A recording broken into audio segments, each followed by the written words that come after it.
Hey, heroes, Cap here, and today we've got confirmation that Jane Foster is dropping next week, June 28th on the Tuesday. Very excited. Let's continue watching this animatic trailer, see what it is, and then we're going to break it down and talk about her story and everything that's included with Jane Foster. So let's jump right back into the animatic trailer. In my timeline, Asgard has fallen. The gods said the end of days would cast the 10 realms into ice and darkness. Instead, it was fire and blood. Okay, so maybe like Odinson never Ragnarok? returned from Earth, and without his son to protect Asgard from outside influence, the All-Father went mad. Is that like wielding Stormbreaker?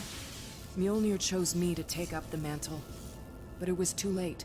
Odin had locked the All-Mother away and declared those loyal to her as his enemy. Which And should if he be had Jane. to destroy Asgard to root out rebellion, so be it.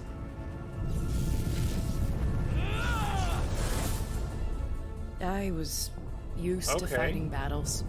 Various Avengers. I was used to facing down darkness. Ooh.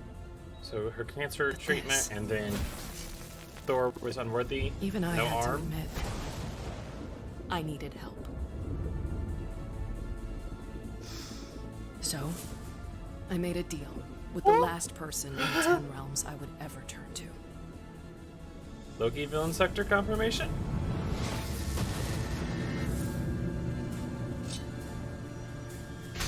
My father always said, Oh.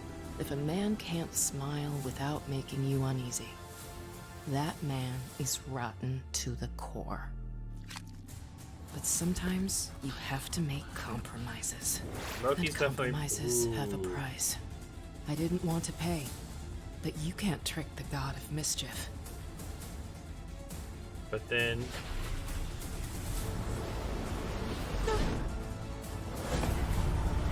Okay, like a tachyon rift.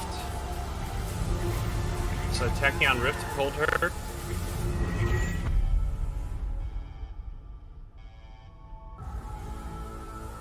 Well, I guess that's Oh my one way to do gosh. it. This looks like out of a comic. Follow me!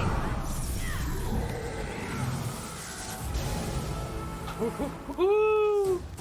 Let's go! So there we have our very first kind of looks at Jane Foster and precisely her backstory and how she got to Marvel's Avengers, which it looks like she was pulled in by some tachyon rift after about to take a deal with Loki, or basically confirming their deal after he helped her break down Odin, take him down, and possibly save Asgard. I guess we won't know until the story hopefully plays out a little bit more.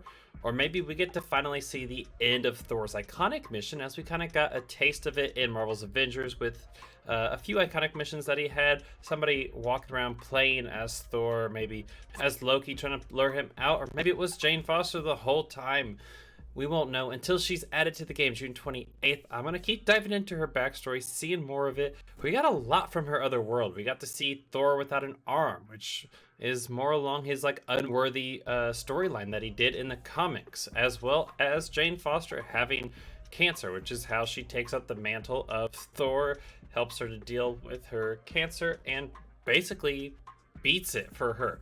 So it'll be very interesting to see how much they pull into the new universe and kind of why she was pulled there. Like, why did that tachyon rift appear? Why was she chosen to pop into this world and everyone was so willing to instantly follow her? She already is familiar with a variant style of the Avengers, as we saw in the trailer. Her running out, that was like a purple Hulk, Iron Man, more orangish than red, Cap looking like a Hydra cap almost. So it'll be interesting to see how they tie in all those into the Avengers, the storyline, what she'll bring, and did we get to see a Loki villain sector? Please give me a Loki villain sector. I will be so ecstatic if that's the case. But be sure to smash a like on the video if you enjoyed it, if you're excited for Jane Foster on June 28th, hit that subscribe for more Marvel news, as I'm going to continue breaking this down, talk about the story, the event that drops on Thursday, and everything leading up to Jane Foster. As always, heroes, stay amazing, and until the next one, bye-bye.